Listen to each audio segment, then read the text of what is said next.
Boa noite a todos, aos irmãos e irmãs que estão em Indianópolis, na sede do Centro Espírita Bezerra de Menezes, e na figura do João Paulo, que já me informaram que segue na vice-presidência. É tão bom ver um jovem desdobrando um trabalho desses. A todos os que se encontram em tantos lugares, gratidão. Nós estamos formando famílias, e a pandemia, que a princípio parecia nos distanciar, simplesmente nos aconchegou.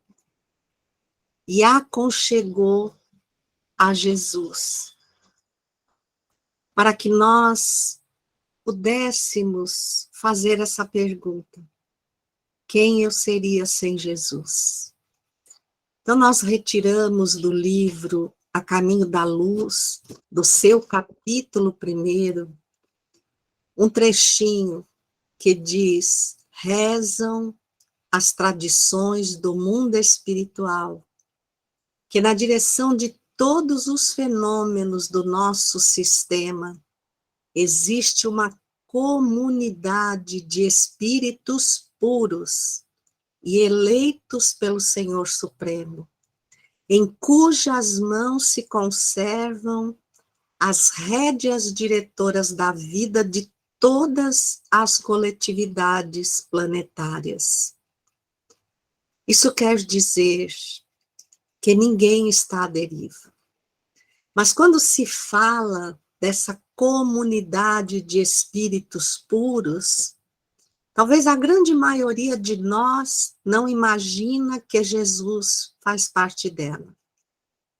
E a Revista Espírita de fevereiro de 1868 traz 2 itens que nós não podemos deixar de lado.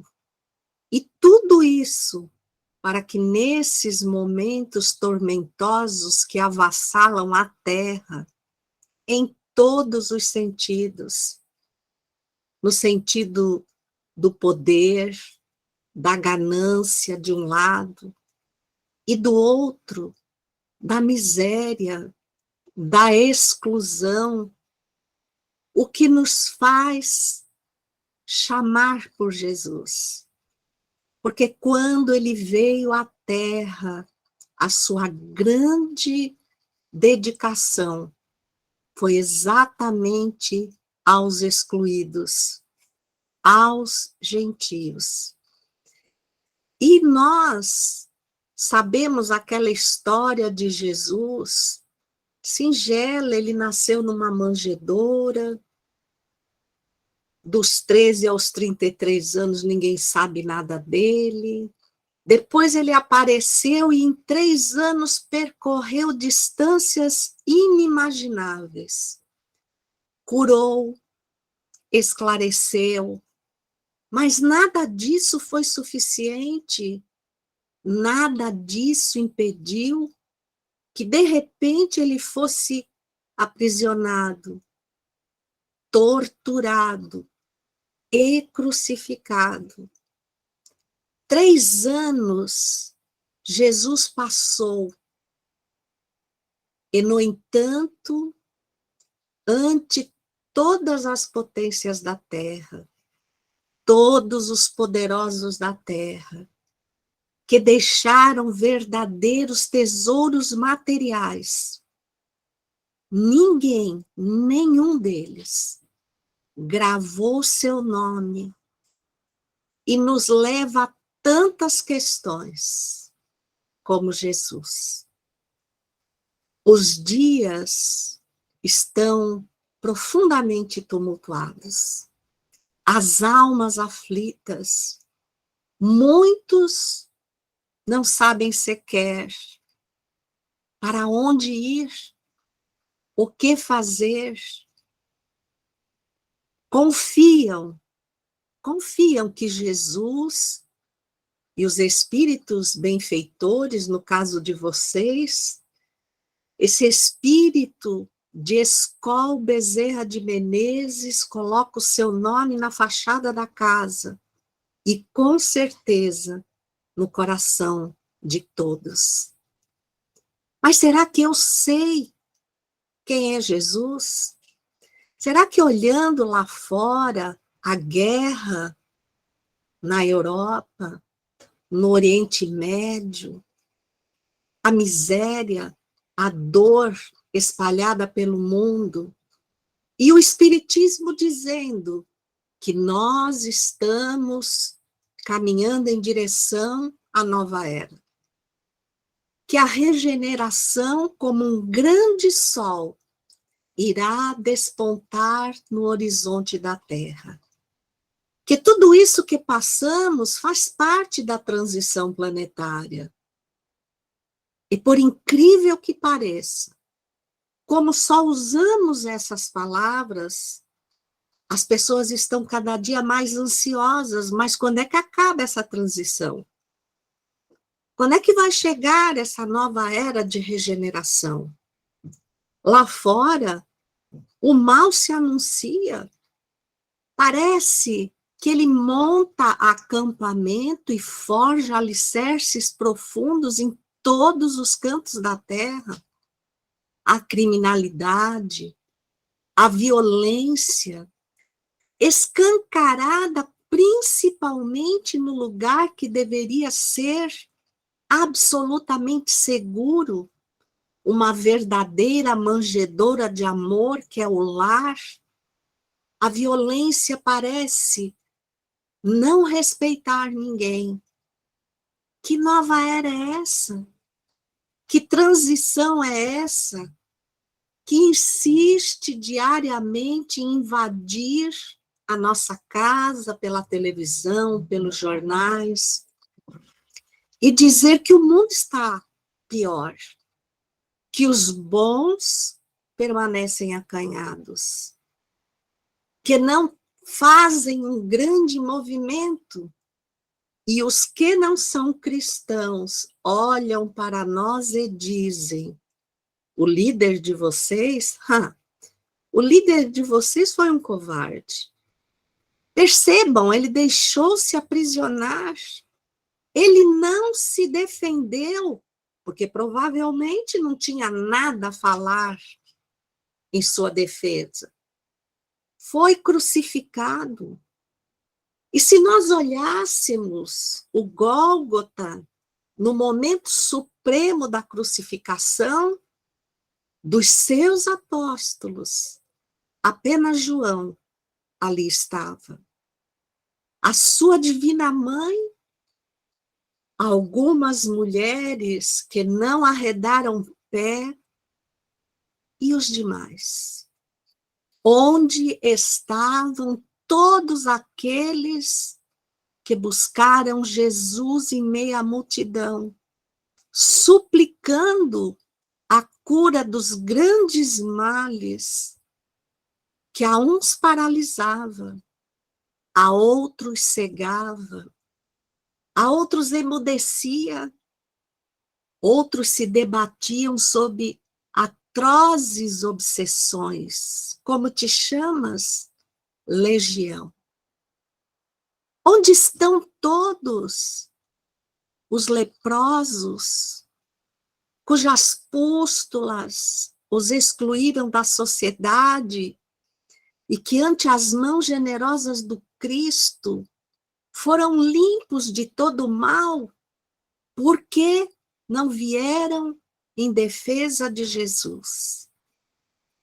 E, inclusive, na conclusão de O Livro dos Espíritos, exatamente no seu item 8º, há uma reflexão excepcional que diz: mas afinal, o Espiritismo veio acrescentar alguma coisa ao que Jesus já havia dito, recebendo o título de O Consolador Prometido, abordado no seu tríplice aspecto de ciência, filosofia e religião, tendo o trabalho hercúleo de Allan Kardec, que agora, dia 3, foi comemorada a data do seu nascimento em Lyon, na França, em 1804. Ele que foi um baluarte num tempo em que o catolicismo, contaminado também pelo poder, pelo interesse pessoal, dominava até mesmo a realeza.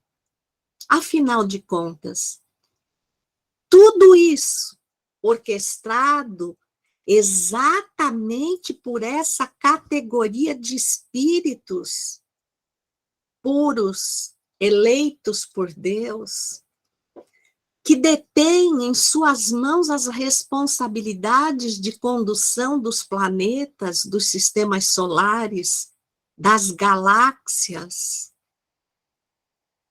O que foi que o Espiritismo veio trazer de novo? O Espiritismo veio nos trazer de uma forma incomparável o que nós já tínhamos esquecido. Veio nos relembrar não apenas de Jesus, mas dos seus exemplos imorredouros, porque foram esses exemplos que o marcaram mais do que generais poderosos, imperadores, que acreditavam ser imortais, reinos como o romano, o Império Romano, não é nada, nada perto de Jesus. Ele dividiu a humanidade em antes e depois do Cristo. E na pergunta 625 do Livro dos Espíritos, o codificador, dirigindo-se a esses benfeitores, pergunta: qual o tipo mais perfeito que Deus já ofereceu ao homem para lhe servir de guia e modelo? Jesus. Ele representa o tipo da perfeição moral a que a humanidade deve aspirar um dia. Se ele é o guia, ele sabe exatamente por onde está nos conduzindo. Se ele é o modelo, é porque ele já chegou ao ponto onde quer que nós caminhemos firmes, seguros, e nada, nem ninguém vai impedir esse acontecimento. É por isso que esses 2 artigos da Revista Espírita, o item 4, os Messias do Espiritismo, e o item 5, Espíritos Marcados, vem nos dizer dessa escala mais alta de espíritos puros, encarregados de missões especiais, juntando com o capítulo 1 do livro Evolução em 2 Mundos, de André Luiz, Fluido Cósmico, essas inteligências que ligam-se a Deus numa comunhão indescritível, que tomam dele a sua matéria mental ou fluido cósmico universal, que com ele dão forma a tudo que existe no universo. Sóis, estrelas, planetas, galáxias, tudo que enfeita a Terra e que nem a nossa mais alta ciência, inteligência ou tecnologia consegue criar a partir do nada. Uma árvore, eu preciso da semente. Um carvalho gigantesco está encerrado numa bolota pequenina. mas nós nunca conseguimos produzir uma bolota dessas num laboratório. Como é que o nada pode construir tanta coisa? Essa é a capacidade desses espíritos denominados Cristos, co-criadores em plano maior, arquitetos do universo, dos quais Jesus é um deles. Suas características não podem ser nunca deixadas de lado. Por não conhecê-las, nós muitas vezes nos sentimos inseguros. Muitas vezes achamos que não vale a pena tanto esforço. E duas vírgulas, exatamente na Revista Espírita, nesse item 5, diz assim, que esses espíritos atingiram uma perfeição que os torna infalíveis, vírgula, mesmo na reencarnação. Admitidos nos conselhos do Altíssimo, recebem diretamente de Deus toda a palavra e orquestram a ordem do universo. Foram esses espíritos que ombrearam o nosso Jesus para criar a Terra, modelar cada detalhe. E quando ele veio, ele o disse, mas nós éramos pequenos demais para compreender. Se formos ao Evangelho de João, no capítulo 10, versículo 30, ele resgata o momento em que Jesus disse, eu e o Pai somos um. Ora, se ele está numa comunhão indescritível com o Pai, eles são unos. Nada ele fará que não seja estabelecido diretamente por Deus. Ele diz em João 8:58, em verdade vos asseguro, antes que Abraão existisse, eu sou. Até parece que tem um erro de concordância. Antes que Abraão existisse, eu sou. Algum de nós parou para avaliar o que Jesus nos dizia nesse momento? Abraão é considerado o primeiro patriarca bíblico. Ele foi o que levou seu filho Isaque para oferecer em sacrifício para atender à vontade de Deus. A vontade de Deus expressa numa voz que provavelmente vinha desses espíritos testando-lhe a fé, pediu a vida do filho em sacrifício e ele não hesitou, mas não o matou, porque no exato momento a mesma voz se manifestou. E nós tomamos isso à conta de uma história e mal percebemos que aquela época Jesus, eu sou, já era um espírito da mais alta perfeição e infalibilidade. Tão infalível que ele consegue lidar com todas as adversidades que nós criamos. Quando a gente não sabe, a gente proíbe o outro. Porque se o outro fizer a coisa errada, a gente não imagina como resolver. Mas Jesus sabe. Então, ele permite que a nossa pequenez erre para aprender. E quando nos vê sofrer, ele sabe que é o caminho do fortalecimento moral e do aprendizado, a qual nós chamamos dor.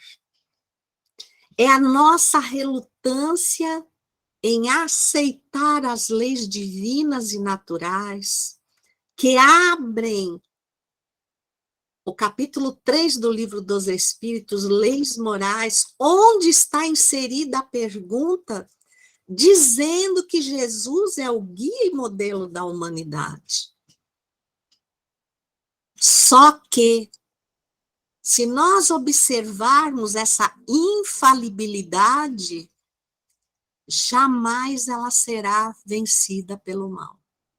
Quem não recorda de Alcione, do livro Renúncia, quando ela pede ao seu benfeitor Antênio que lhe permita vir à Terra, seguindo seu grande amor Pólux, e um pequeno grupo de espíritos aos quais ela se afeiçoava.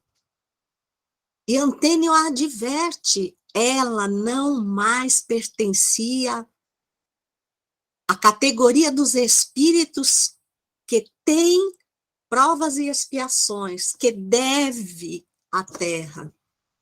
Ela já estava categorizada na segunda ordem, espíritos bons, em que o bem supera o mal, mas ela não era infalível. Espíritos bons não são infalíveis. Mesmo com todo o aprendizado, sob a ação da carne, desta densidade, desta bênção que apaga as dores infinitas do espírito, nos serve como uma grande capa protetora, que diminui os nossos sentidos para apenas 5, nós podemos sim nos deixar levar por sentimentos traiçoeiros, por engodos da sociedade.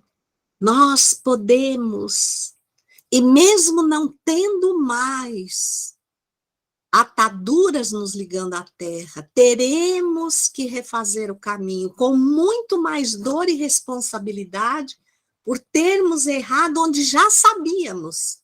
Recordem Paulo. Paulo chegou a um momento e disse: Senhor, o que se passa comigo? Eu já sei o que não posso fazer, e eu faço. E já sei o que devo fazer e não tenho forças suficientes para realizar. Paulo traduz o pensamento de muitos de nós neste momento. Eu já sei as más inclinações, mas chega na hora H, eu vejo, já fiz de novo. Eu também já aprendi com o Espiritismo o que fazer para domar essas más inclinações, mas chega na hora H, eu não consigo. Então, Paulo traduz as nossas aflições e nos chama a atenção, porque neste momento, quem não souber realmente quem é Jesus, pode desanimar, pode desistir, mesmo sendo espírita, mesmo estando numa casa espírita, porque as provações virão de todos os lados, e neste tempo é necessário muita vigilância, porque o mal se fantasia de bem, vem com palavras melífluas, fala das nossas dores, nos oferece uma saída, mas não nos diz quanto ela vai custar. E nós aceitamos, às vezes movidos por boa intenção, mas cansados de sofrer, a gente aceita. Isso nos faz recordar o momento ímpar do Getsemane, do Jardim das Oliveiras, quando, após a última ceia com os seus apóstolos, Jesus se retira, como costumeiramente fazia, para orar. Aquele lugar era privado, mas Jesus tinha total liberdade de entrar. Então, aquela pessoa que era dona daquele lugar, que não era um lugar qualquer, era amigo de Jesus. O Monte das Oliveiras, e quando se trata dele, nós ouvimos falar no Getsemane, é a mesma coisa? Não. O Getsemane é um patamar no Monte das Oliveiras, onde ficavam as moendas das azeitonas. mas todo ele era coberto de oliveiras. Jesus leva os seus apóstolos até ali. Desses desprende Pedro, João e Tiago para ficarem mais próximos dele, como em todo o seu missionato. Eles estavam na transfiguração. Nós vamos observar a presença desses três, que foram os mais fortes, os que mantiveram os alicerces do cristianismo fincados na simplicidade, no exemplo de Jesus.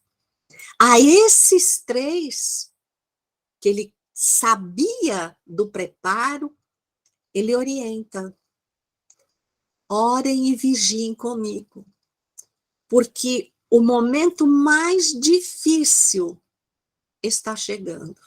Ele sabia o que ia acontecer. Ele advertiu no momento da ceia, falou diretamente a Judas, dizendo: um entre todos vocês irá me trair. E ele olha para Judas.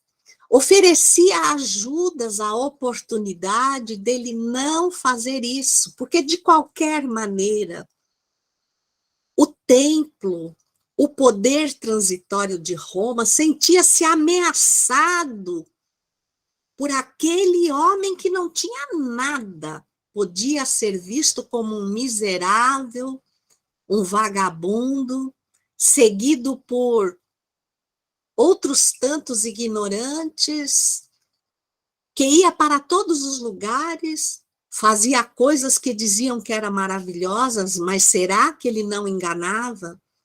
No entanto, essa multidão que o seguia e que participava das suas curas, logo que recebiam o bem, retomavam as suas vidas e não lhe engrossavam o grupo que poderia ter provocado a maior revolução naquele momento. Essa multidão não era a mesma que estava às portas do palácio de Pilatos, quando ele lavou as mãos, depois de oferecer o que o Império Romano colocava para o instante da Páscoa, que comemorava a libertação do povo hebreu dos 430 anos de escravidão no Egito. Era dado soltar um criminoso. E Pilatos pegou o pior deles, o pior, que era Barrabás, e pôs para par com Jesus, porque ele tinha certeza que ninguém escolheria Barrabás.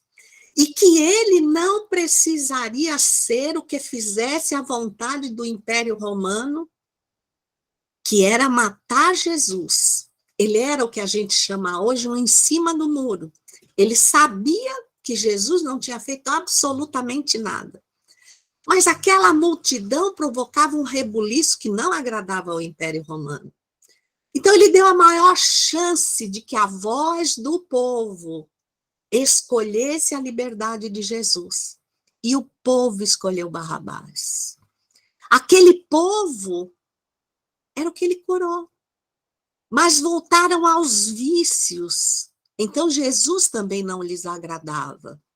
Eles queriam os benefícios que Jesus oferecia, mas não os exemplos, porque os exemplos os arrancaria dos hábitos viciados e perniciosos. E eu todo dia me pergunto, a gente não continua um pouco assim?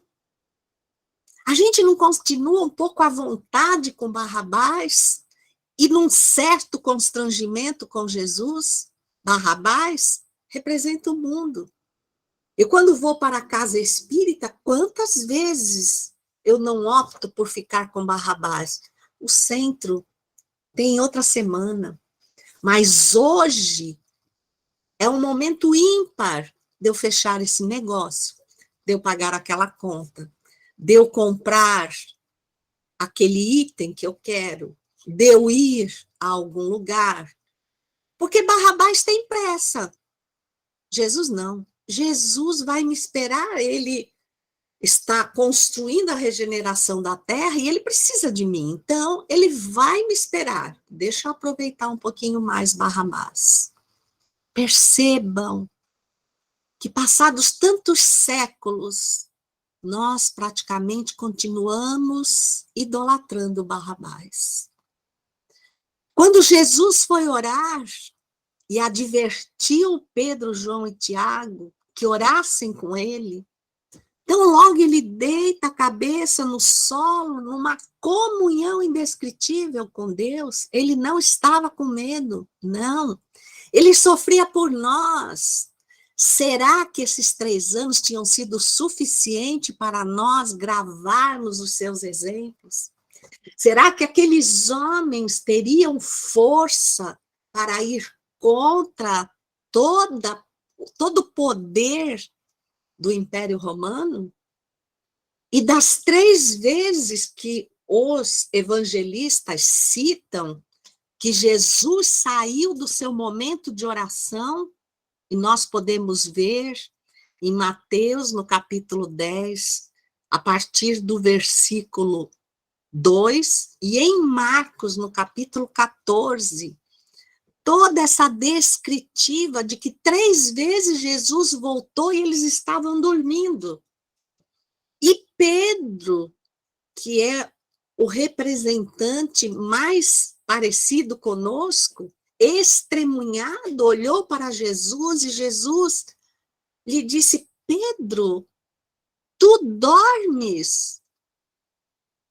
Tu dormes. Mas esse dormir, gente, não é o dormir que a gente imagina que está acostumado à noite. É o adormecer enquanto nossos pensamentos são invadidos por verdadeiros inimigos do Cristo, por espíritos infelizes que nos sugerem. Você acha mesmo que está valendo a pena todo esse seu esforço? O seu Cristo está sendo vencido. Um pouquinho mais e nós dominamos a terra. E o pior é que muitos, como Pedro, adormecem outra vez. Desistem das suas empreitadas. E parece que se repete na nossa mente de que de qualquer jeito Cristo vai ser crucificado. Cristo vai ser crucificado. Isso já está escrito, a gente pensa que vai se repetir, só que agora não é no campo material, é no campo espiritual. A Terra evolui na área da geologia, se nós estudarmos desde a formação da Terra, as suas camadas geológicas, a sua natureza, podemos quase dizer que a Terra é outra, e nós. Jesus é um espírito infalível. Isso quer dizer que o convite que ele nos fez lá atrás, há mais de 2022 anos, é o mesmo que ele faz agora. Será que de lá até aqui a gente não conseguiu compreender o que representa esse convite? Tanto não conseguiu que nós oferecemos muita resistência a tudo que é espiritual. A gente vai quando está muito ruim, como a multidão ia a Jesus, a gente ora na casa espírita, quer um atendimento fraterno, aguarda um tratamento imediato, mas tem pressa de voltar lá para fora e continuarmos sendo as mesmas pessoas. Aquelas mesmas pessoas negaram Jesus. E nós. Porque vivemos na Terra uma nova era, sim, mas que reprisa tudo outra vez. O poder romano quer acabar com o cristianismo.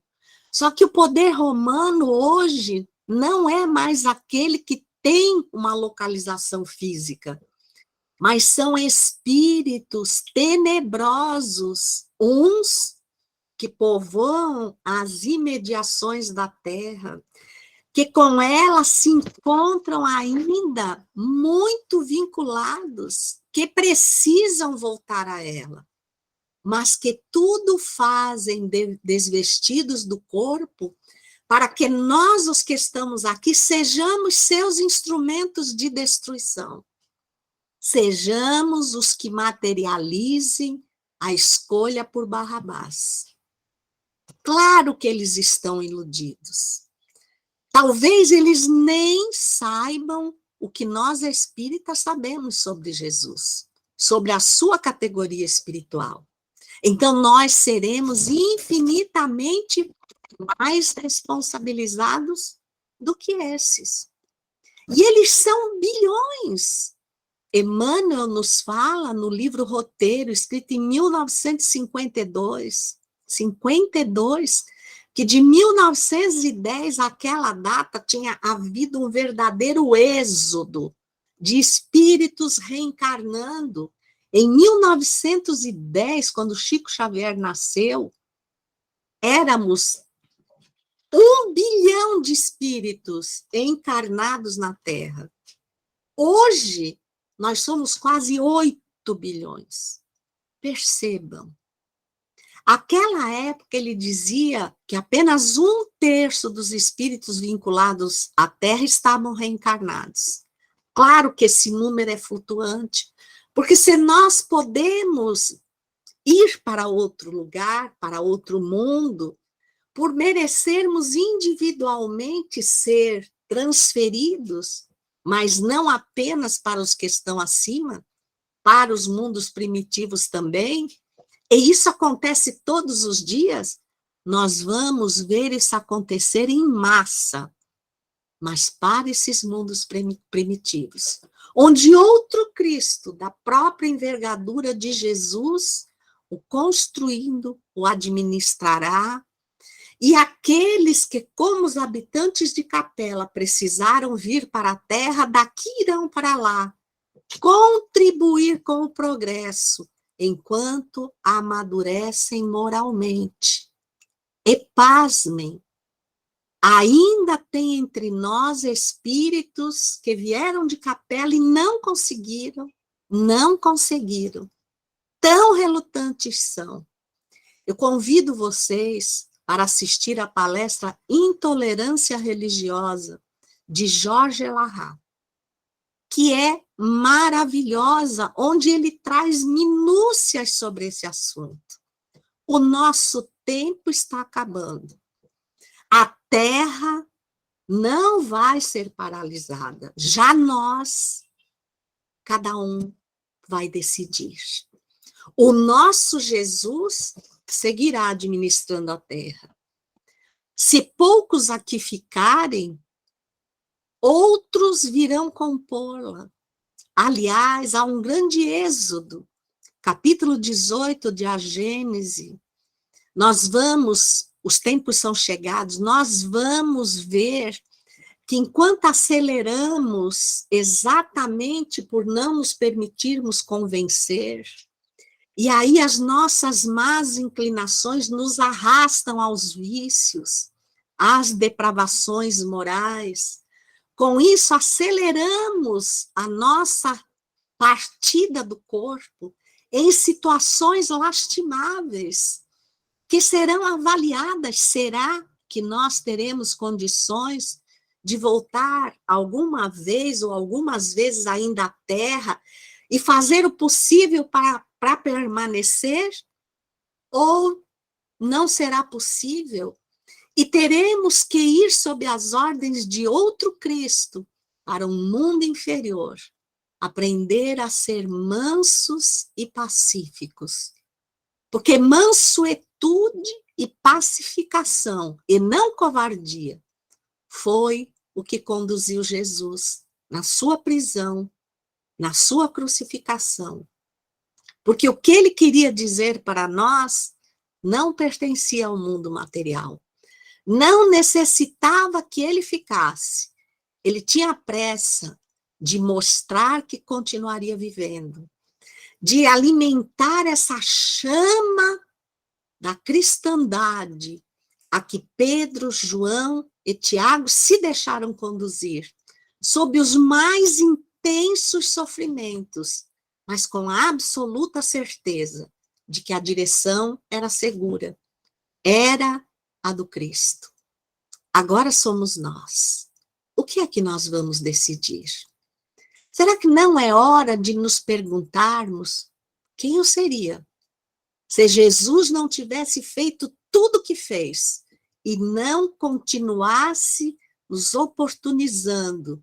E o Espiritismo, este momento ímpar que nos reúne, presencial ou através da virtualidade, mas juntos num único ideal, para no momento em que formos chamados ao testemunho, negarmos Barrabás, falido moralmente, reprisando crimes e dores, e falar, não com a boca, mas por todos os poros, onde se estender os nossos olhos e as nossas mãos, falar de Jesus e anunciar nas nossas atitudes que eu verdadeiramente escolhi permanecer com Ele. Que Ele nos abençoe, nos inspire e nos mantenha firmes para seguirmos adiante, contribuindo a fim de que a regeneração não se demore tanto. Muita gratidão e infinita paz a todos.